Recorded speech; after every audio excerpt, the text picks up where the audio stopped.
प्यारे बच्चों, स्वागत है आपका विस्फोट लर्निंग एकेडमी के इस नए वीडियो में। तो बच्चों, आज के इस वीडियो में हम आपकी कक्षा 10वीं जो छत्तीसगढ़ बोर्ड पर आधारित बुक है उसकी अध्याय 12 के प्रश्नावली 1 की शुरुआत आज के इस वीडियो में करने वाले हैं। इसके पहले वीडियो में हम लोगों ने इसके बेसिक को अच्छे से विस्तृत चर्चा कर चुके हैं। आज के इस वीडियो में हम जो आपके प्रश्नावली 1 की शुरुआत करेंगे, एकदम सहज सरल और आसान भाषा में विद कंसेप्ट सारे सवाल आपको बताए जाएंगे। तो आइए बिना देर के वीडियो को शुरू करते हैं।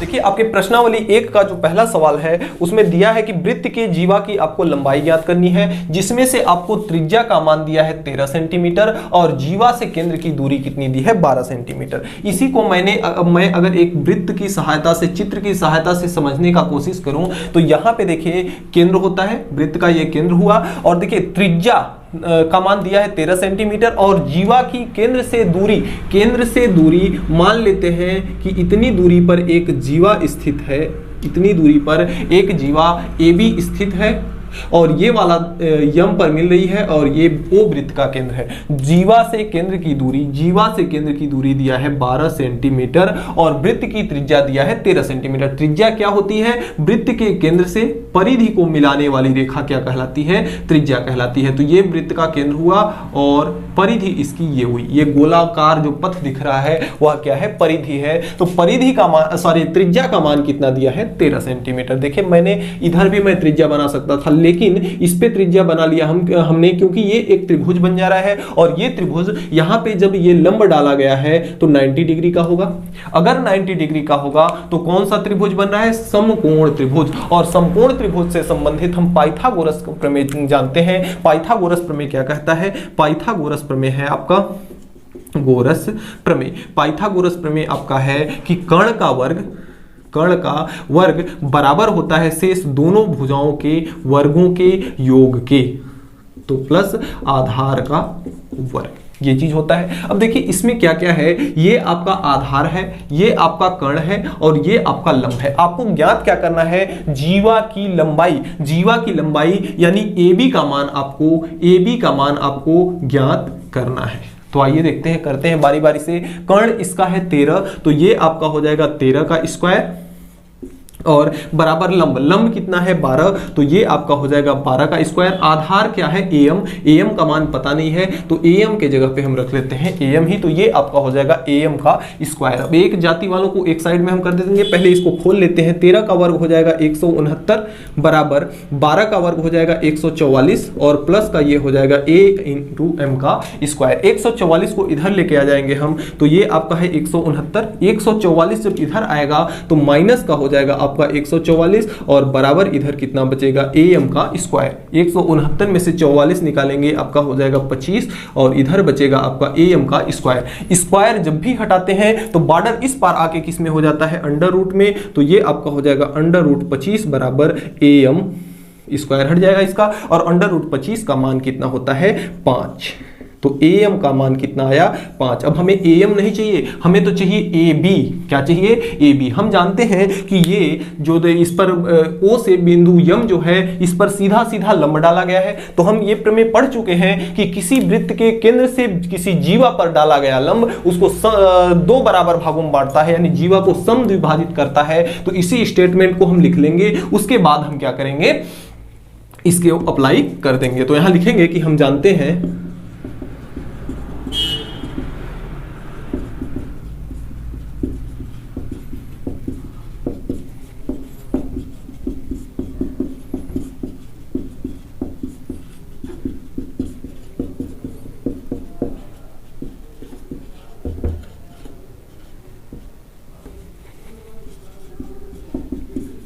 तो देखिए हमने क्या लिखा कि हम जानते हैं कि केंद्र से जीवा पर डाला गया लंब यानी 90 अंश क्या करता है? जीवा को समद्विभाजित करता है, समान बराबर भागों में बांटता है, यानी जितना मान AM का होगा उतना ही मान MB का होगा। अतः यहां से हम कह सकते हैं कि AM बराबर हम क्या कह सकते हैं? AB बराबर आपका AB बराबर हो जाएगा, AB यानी ये बड़ी वाली भुजा AM plus MB, AM plus M B. और हम इस प्रमेय से जानते हैं कि ए एम और एम बी, अतः यहां पे हम अतः यही लिख लेते हैं, अतः ए एम बराबर होगा एम बी के, क्योंकि समान बराबर भागों में बांटता है तो ये भाग और ये भाग आपस में क्या होंगे, बराबर होंगे। तो ए एम के जगह पे हम क्या लिख सकते हैं, एम बी के जगह पे क्या लिख सकते हैं, ए एम, क्योंकि ये दोनों बराबर हैं तो यहां पे हम लिख लेते हैं ये आपका है A M plus M B के जगह पे लिख लेते हैं ए एम, क्योंकि हमें मान किसका पता है, ए एम का, और ए एम का मान है 5, तो ये 5 प्लस 5 बराबर कितना हो जाएगा, 10, जो कि हो जाएगा ए बी का मान। और ए बी क्या है, जीवा है, जीवा का मान पूछ रहा था, जो कि कितना आ गया आपका 10। तो इस तरह से इसका पहला पार्ट कंप्लीट होता है। तो देखिए पहला का जो दूसरा पार्ट है, इसमें भी आपको जीवा की लंबाई ज्ञात करना है। इसमें देखिए डिजिट बस चेंज किया है, बाकी सारा सवाल वही है। दिया है त्रिज्या r बराबर है 15 सेंटीमीटर और जीवा तथा केंद्र की दूरी, जीवा से केंद्र की दूरी हम मान ले रहे हैं कि एक जीवा आपका यहाँ पे क्या है, a है और b है, और बोल रहा है कि जीवा से केंद्र की दूरी यानी ये वाली दूरी कितना दिया है, 9 सेंटीमीटर, 9 सेंटीमीटर ये दिया है। और त्रिज्या, त्रिज्या क्या होती है, इसको अगर हम इसके परिधि को केंद्र से मिला दें तो यह इसकी क्या कहलाएगी, त्रिज्या कहलाएगी। तो r का मान, त्रिज्या का मान कितना दिया है, 15 सेंटीमीटर, और इसके केंद्र को हम मान ले रहे हैं O, और जो हम लंब डाले हैं उसका मान क्या है, m। अब ये चूंकि लंब डाला गया है इसलिए यहाँ पे कितने अंश का कोण बनेगा, 90 डिग्री। अगर 90 डिग्री का कोण बनेगा तो यह त्रिभुज कैसा होगा, समकोण त्रिभुज होगा। अब देखिए समकोण त्रिभुज से संबंधित पाइथागोरस का प्रमेय हमारा कहता है कि कर्ण पर का बराबर लंब और आधार के वर्ग के योग के बराबर होता है। तो मैं यहाँ पे पाइथागोरस प्रमेय लगाऊंगा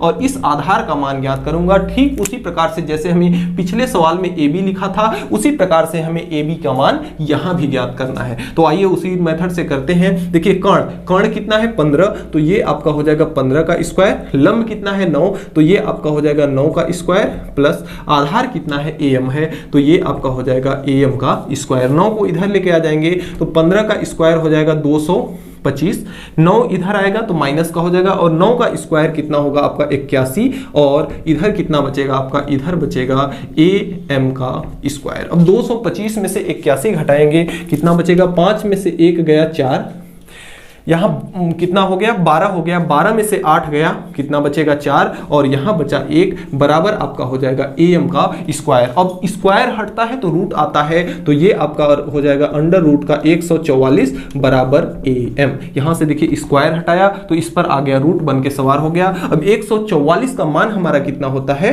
12, ये अंडर रूट 144 का मान कितना होता है, 12। तो अगर ए एम का मान कितना आया, 12 आया। देखिए पिछले सवाल जैसे स्टेटमेंट आप लिख लेंगे यहाँ पर। यहाँ पे देखिए क्या है, यहाँ पे देखिए क्या है, ए एम का मान कितना आ गया, 12, और हम जानते हैं हम क्या जानते हैं, हम जानते हैं कि जो आपका ए एम है, ए एम बराबर क्या है, बी एम है, ए एम बराबर बी एम है।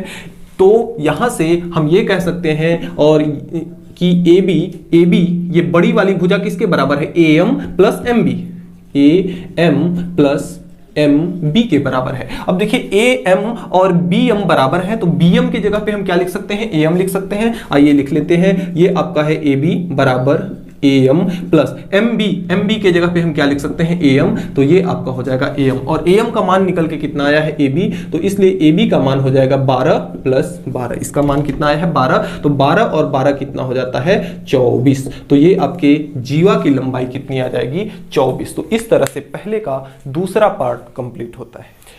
तो अगले क्रम में जो आपका प्रश्न संख्या 2 है वह कहता है कि वृत्त की त्रिज्या ज्ञात कीजिए यदि जीवा की लंबाई तथा केंद्र से दूरी क्रमशः दिया हो। पहला पार्ट जिसमें वृत्त के जीवा की लंबाई दिया है 8 सेंटीमीटर और केंद्र से दूरी दिया है 3 सेंटीमीटर। इसमें देखिए जीवा हमने चित्र बनाया है, जीवा आपकी ये है, तो जीवा की लंबाई कितना दिया है 8 सेंटीमीटर, जीवा की लंबाई कितना दिया है 8 सेंटीमीटर, और केंद्र से जीवा की दूरी, केंद्र से जीवा की दूरी यानी ये वाली दूरी कितना दिया है 3 सेंटीमीटर। हमको हमें वृत्त की त्रिज्या का मान यानी r का मान हमको ज्ञात करना है, यानी इस r का मान हमको ज्ञात करना है। इसका थोड़ा सा हम नामकरण कर देते हैं a b c और इसको दे देते हैं बिंदु d। अब देखिए इसमें क्या है कि इस अगर केंद्र से अगर हम जीवा पर लंब डालें तो जीवा को यह 2 बराबर भागों में बांटता है, ये चीज हम जानते हैं।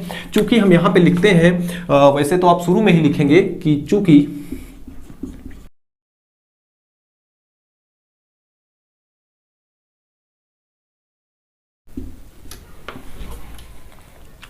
तो हमने लिखा है कि चूंकि केंद्र से जीवा पर डाला गया लंब जीवा को समद्विभाजित करता है, यहां से AD BD के बराबर होगा, यानी AD बराबर होगा BD के। AD किसके बराबर होगा? BD के बराबर होगा। और AB का मान दिया है 8 सेंटीमीटर, AB का मान दिया है 8 सेंटीमीटर। अब देखिए ये दोनों बराबर हैं, तो 4 सेंटीमीटर इधर हुआ और 4 सेंटीमीटर यहां हुआ। तो यहां से अगर हम इस AD का मान निकालें AD, तो AD बराबर हो जाएगा आपका 4 सेंटीमीटर। अब देखिए हम ये एक आपका यहां पे लंब डाला गया है, तो कोण कितने का बन रहा है? 90 डिग्री का। अगर किसी भी त्रिभुज का एक कोण 90 डिग्री का होता है तो वह त्रिभुज क्या कहलाता है? समकोण त्रिभुज। अब ये समकोण त्रिभुज बन रहा है। अब समकोण त्रिभुज से संबंधित पाइथागोरस प्रमेय हम लोगों ने अच्छे से पढ़ रखा है कि कर्ण पर का बना वर्ग लंब और आधार के वर्ग के योग के बराबर होता है। तो कर्ण आपका r है, तो कर्ण के जगह पे हम ले लेते हैं r का स्क्वायर, और लंब का मान कितना है? 3 है, तो ये आपका हो जाएगा 3 का स्क्वायर। आधार का मान कितना है? 4 है,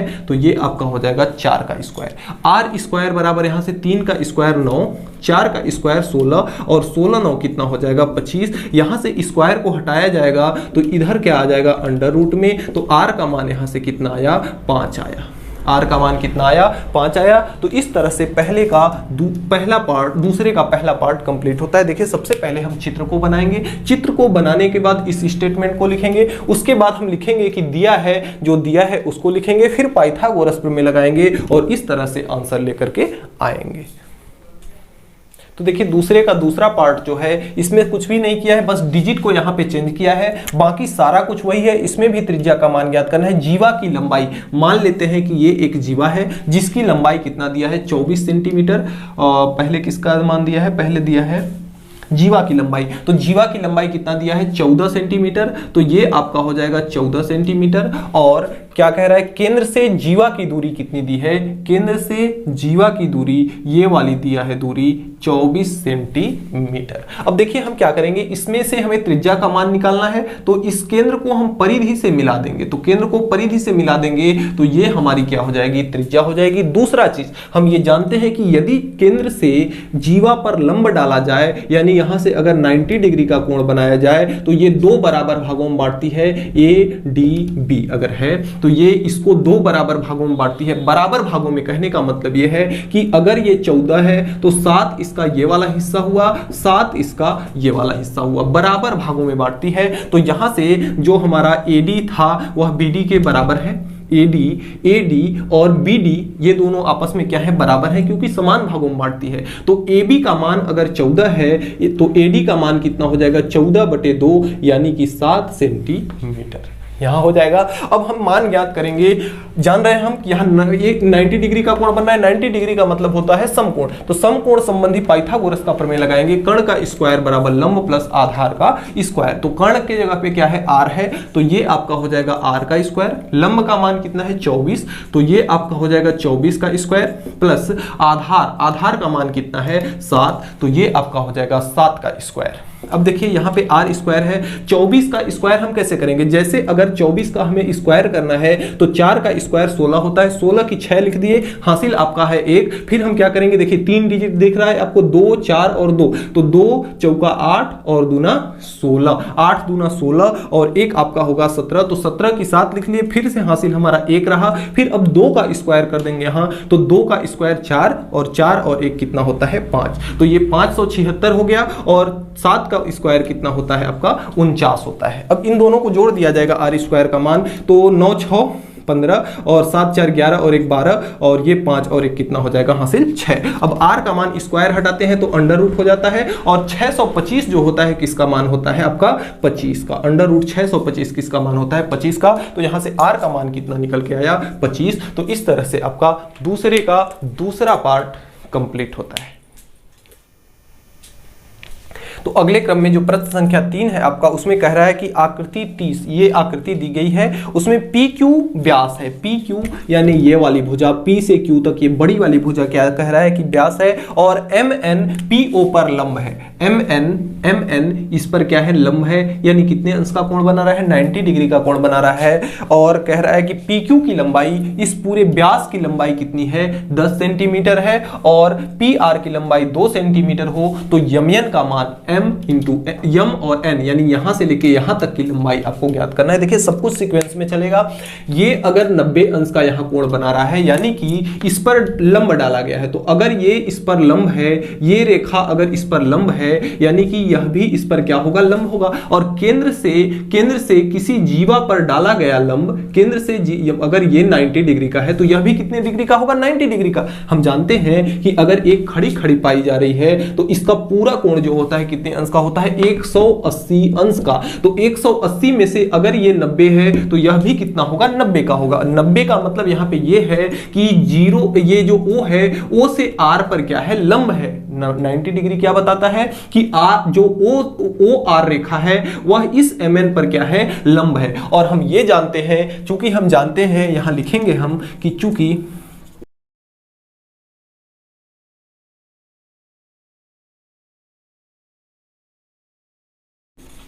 तो देखिए हमने लिखा है कि चूंकि हम जानते हैं कि केंद्र पर डाला गया लंब केंद्र से जीवा पर रहेगा, यहां केंद्र